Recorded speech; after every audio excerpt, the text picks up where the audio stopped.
this building was a cultivation site up until beginning of 2020, and ran as just a cultivation site for 2 years. And I came on board in 2022, and then we decided to start the build out of the standard processor. When I got here, it had 2 micro cultivation licenses, a nursery license, and then we started building the standard processing license. We achieved that standard processing license last year, so that it would have been July of 23. And we've been in markets in British Columbia, Ontario, and Saskatchewan for 10.5 months now with our own retail brand. In one respect or another, all of us have been drawn to cannabis throughout our lives, and really when it became legal in the markets, really wanted to try our foot at doing something that we weren't looking over our back every 10 seconds and see if we could make a real run at it. And so I mean, I think you have to have a passion for this flower to be in this industry, because it is hard as hell. The plant is tricky, and in order to grow it at its peak quality, it has to be grown in kind of areas of less than 2,000 square feet for one particular crop or lot.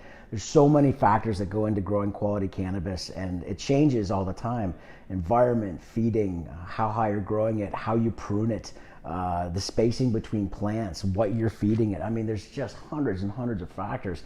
So what small cultivation facilities like ourselves have going for it is that because there's just they're very singular small lots, we can get eyes on just about every plant. So quality control is really what it comes down to. Instead of us looking at an acre of plants in a greenhouse, we're looking at a room of plants. And so the eye for quality is very directed at the plants all day. We're doing our best to just kind of relate to the community that we're no different than a brewery. We're no different than a winery. We're purveyors of flavorful intoxicants, just like a booze maker. Yeah. So don't look at us any other way other than how you would look at, say, someone that made alcohol. We have 34 staff here, and most of them are under the age of 30, and we're paying above minimum wage, and we're offering stability and a way for them to have a full-time job and an enjoyable field that they want to be in. And we want to educate. Downstairs is an education center just as much as it is a retail entity.